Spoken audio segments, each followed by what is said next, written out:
Well, well, well. Leadership, leadership, leadership. Very, very critical thing called leadership. So let us take a good look at what I call leadership overreach and leadership underreach. Again, I call it leadership overreach and leadership underreach. You know, we all know what overreach means. I guess we all do. And therefore, by corollary, what leadership underreach means. You know, many problems we face on the earth today are caused by leadership. You know, leadership. Leadership has to make sure that moderation is in place.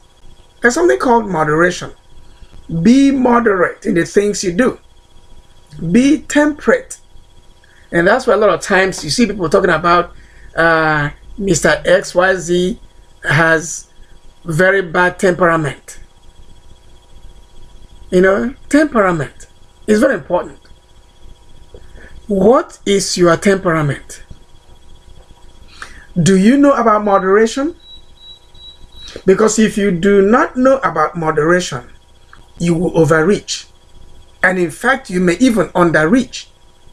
So, knowing where the chips may fall before they fall is important. Because if you know where the chips may fall, you will then take steps to do things in such a way that the chips may not fall in the wrong places. So leadership overreach has been a problem. In fact, more than leadership underreach. I mean, the things we experience show that if we experience leadership underreach, we will be in a better position.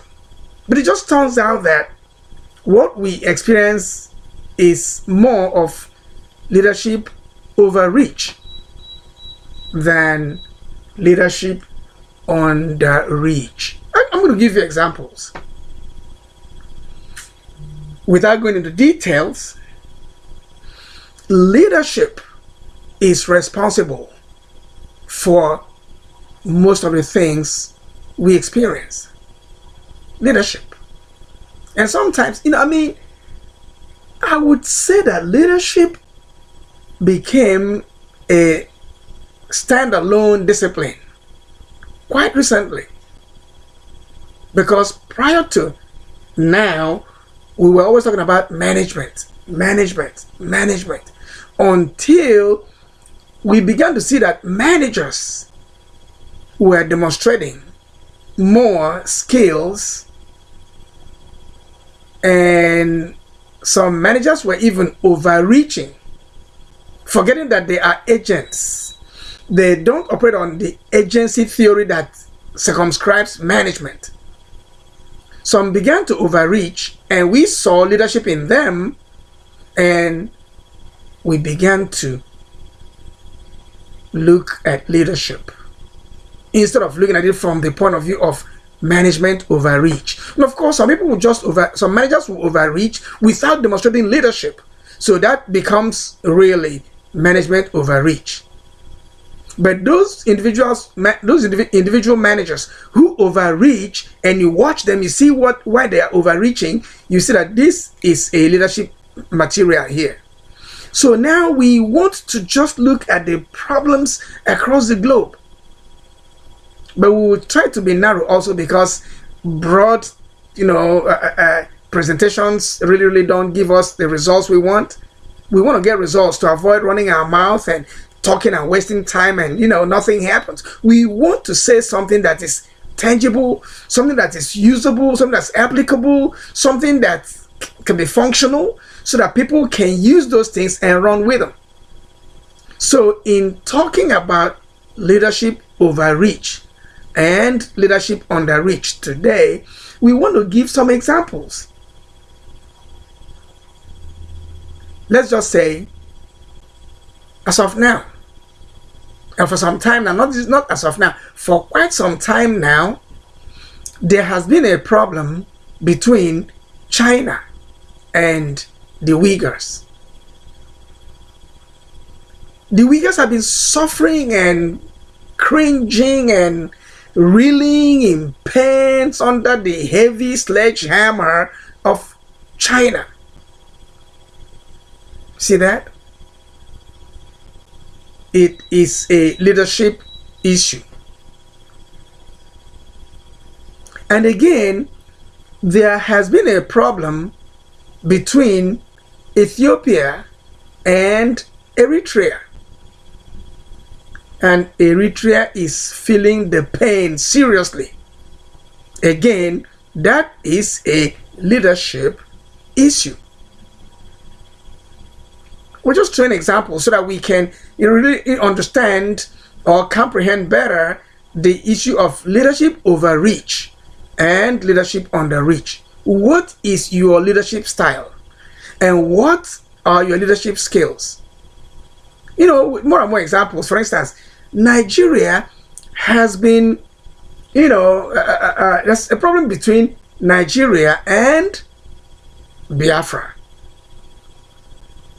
If you look at that also, just like China and the Uyghurs, just like Ethiopia and Eritrea, the one between Nigeria and Biafra is also leadership issue.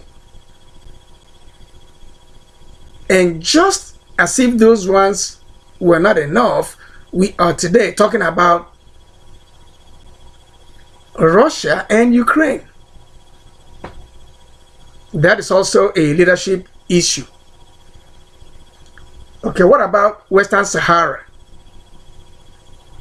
We cannot rule out the details, but at least we know that there's something happening or something happened in Western Sahara. What would you call that? Leadership issues. And beyond the internal squabbles between Ethiopia and Eritrea, there's also a problem between Ethiopia and Sudan. Leadership, period. All right, now let's talk about Sudan. There was, and probably still is,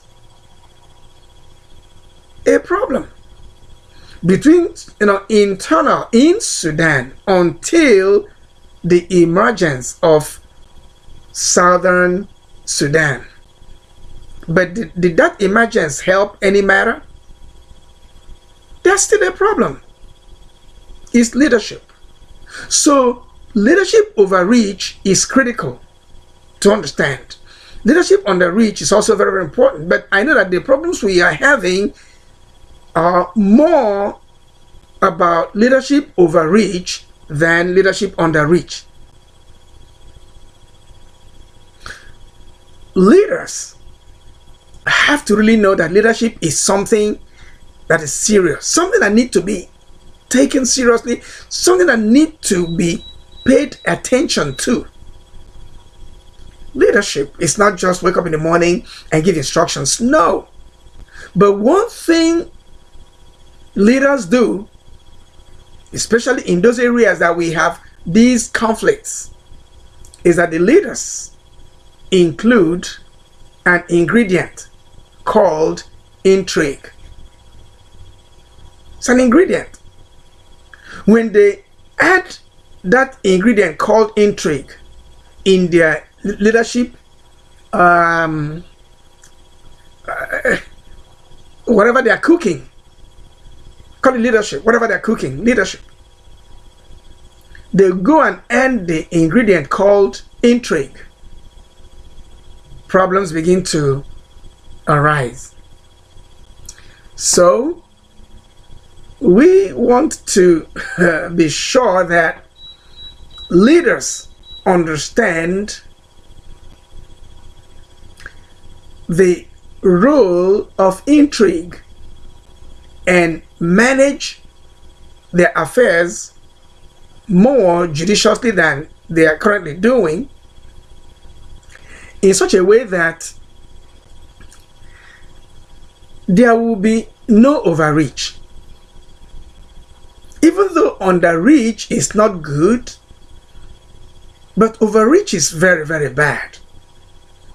So leadership underreach is there. Leadership overreach is there. But we know that leadership overreach is causing more problems than otherwise.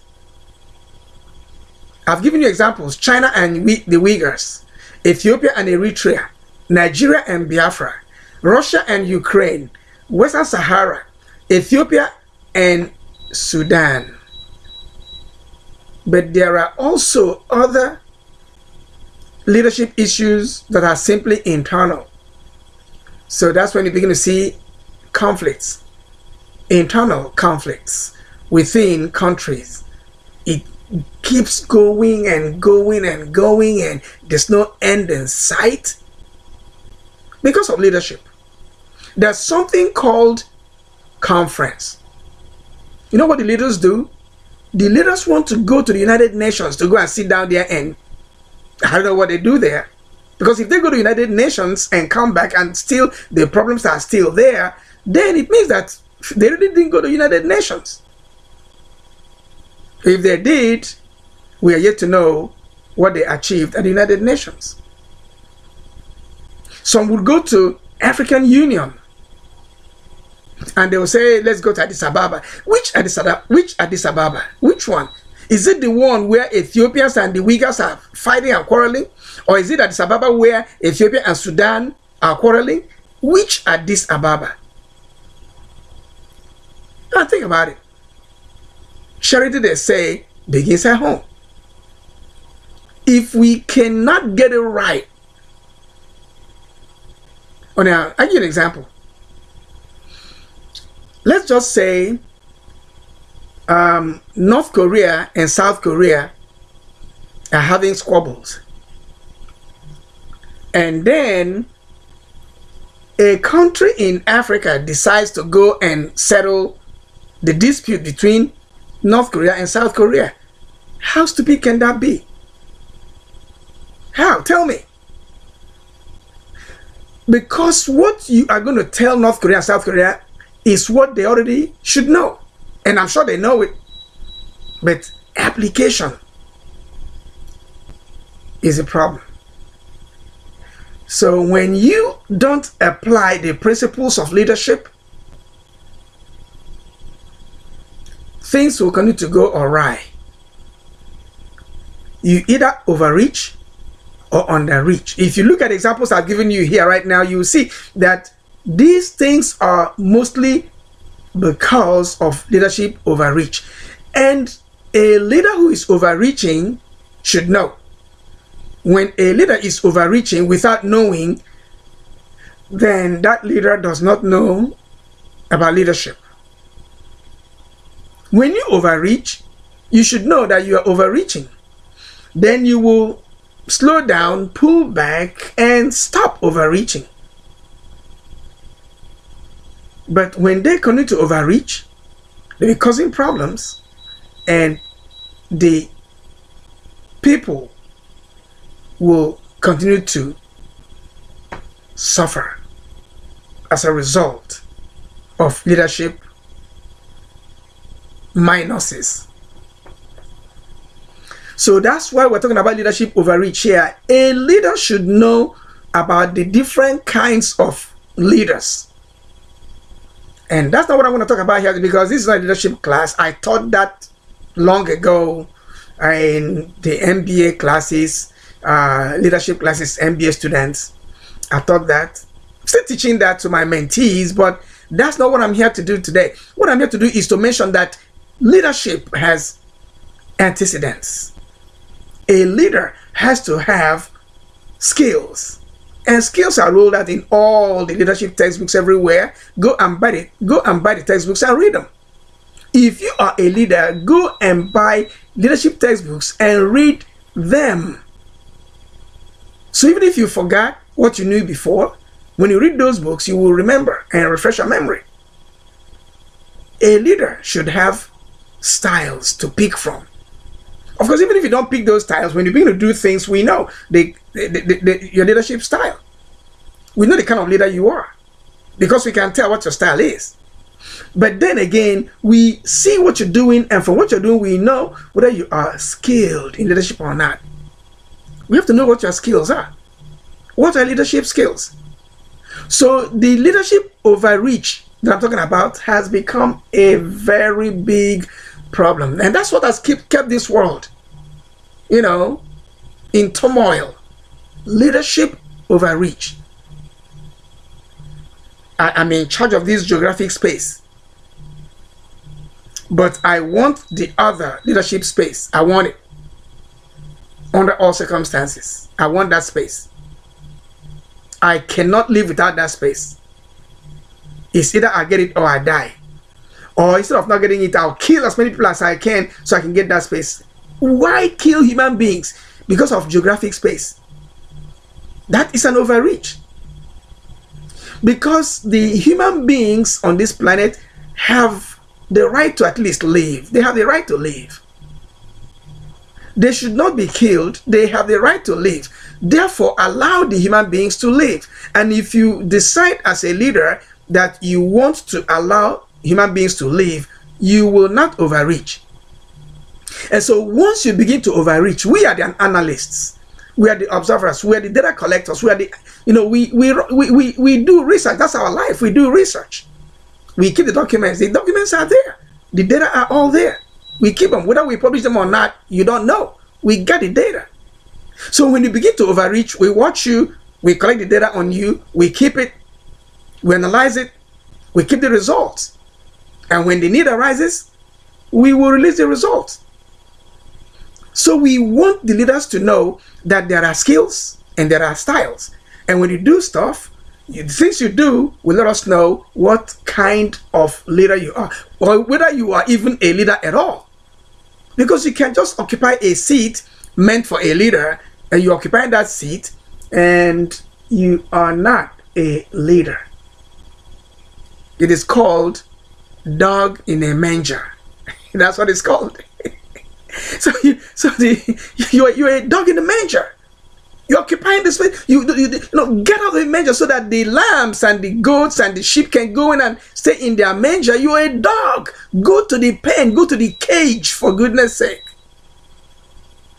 So leadership overreach has become a major problem that we must solve.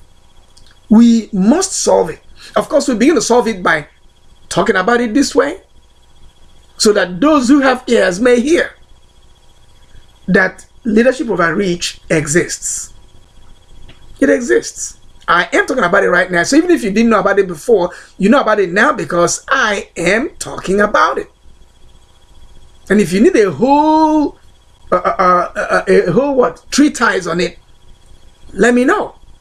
I'll give you the treatise free. You're not going to buy it. Because if we begin to sell the things that can make this world better, then this world may never get better because people are not willing to buy. Anyway, I'll take that back. Some people are not willing to buy. Some people want to get it for free. So I'll give it out for free. The treatise on leadership overreach and leadership underreach. This is just some kind of synopsis or some kind of summary. This is some kind of skeletal treatment of the malaise, because it is killing us. If giving it out for free will help us make this world better, I'm already giving it out for free. Rather than coming out here to say, oh, please buy my book on leadership overreach, or buy my book on leadership underreach. So you can go and buy. Those who can buy will buy, and those who don't want to buy will not buy. So the truths hidden inside those book covers will only be revealed to those who buy the book. Now, by so doing, only a few would get those secrets. The revelation should not go to the rest of people, but we want everybody to get the revelation so that we will all interlock our arms and walk towards that freedom that humanity deserves. Instead of cringing under the shackles and sledgehammer and the whatever you call it, that the overreaching leaders are dishing out. We don't want that. So we must stop leadership overreach by talking about it. Let us talk about leadership overreach. Like I said, the treatise is there. I can give it up for free. It doesn't cost you anything, because we want to all get on the same page and stop those leaders who are overreaching. You know what I just gave to that example? That's just few, just a handful of examples. So it's up to you to learn, think, meditate, make up your mind, know that leadership overreach exists. Know where you belong. Know what your strengths are. Know what your skills are. Know what your style is. And understand your environment. The people that you're supposed to be leading, know who they are. Know what they want. And so you will not overreach. You will only take what is due to you as a leader and let them have what is due to them as the people. You know, think about this. You're a leader today. You live 100 years. Yeah, 100 years will come. Before you twinkle your eyes, 100 years is already here. You close your eyes and never open them again. Okay, when that happens, what about the people you've all killed? What about them? You've killed them. You've killed so many of them trying to overreach, and now you're dead. So what did you gain? Clamping down on people? Holding them hostage? For how long? And then maybe your stooge will succeed you and continue from where you stopped. At what point are we going to stop that management? Or not? If that's management, okay, anyway, some of them are managers who don't even know about the agency theory. So let's just say you're leaders, man. Leadership overreach is a big sickness. Why don't we even categorize it under mental illness? Yeah, I will speak to my friend who is leading a major mental illness organization and tell him to look at this information and look at the appropriate data and see what can be done to help those leaders who are overreaching. Help them. Speak to them. There's something called conference. There's something called round table. Bring them to the round table. Of course, these days, virtual meetings have become very popular.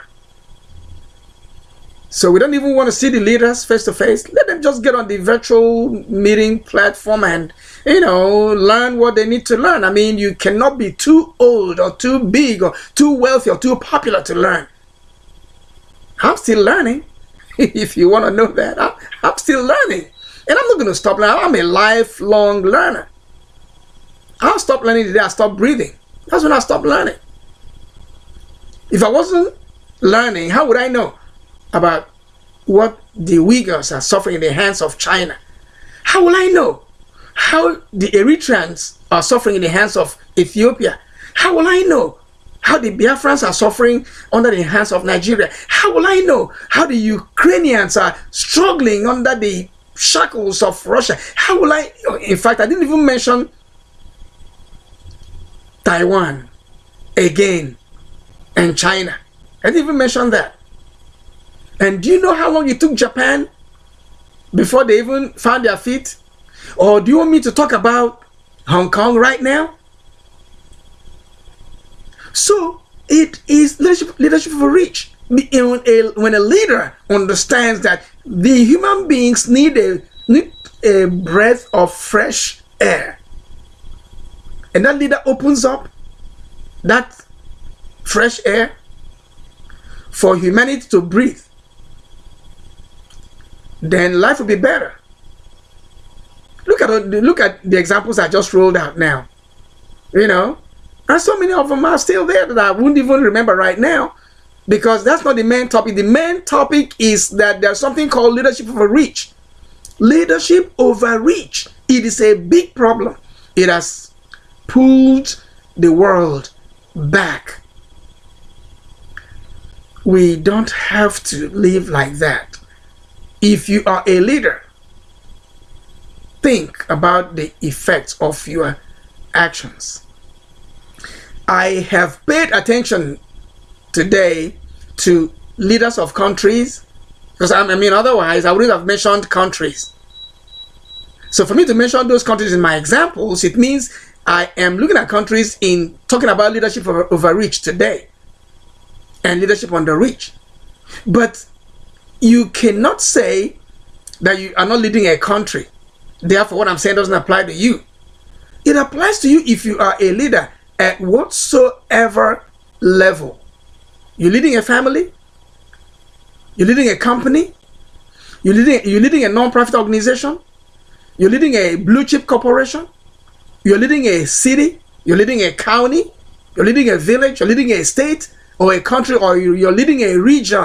Whatsoever it is, if you are a leader, you must understand that there is something called leadership overreach. Know it today. Know it today. And if you're in need of more information on it, please let me know. I will volunteer the information so that you can equip yourself more and more, equip yourself very well to understand when you are overreaching so you can stop. Don't wait for someone else to stop you when you are overreaching. Don't wait. You have to know when you are overreaching and stop. Because leadership overreach is very, very dangerous. We don't have to condone that at all. Please do whatever you can and let the temptation of overreaching not overcome you. You have to overcome the temptation of overreaching, because leadership overreach is very, very bad.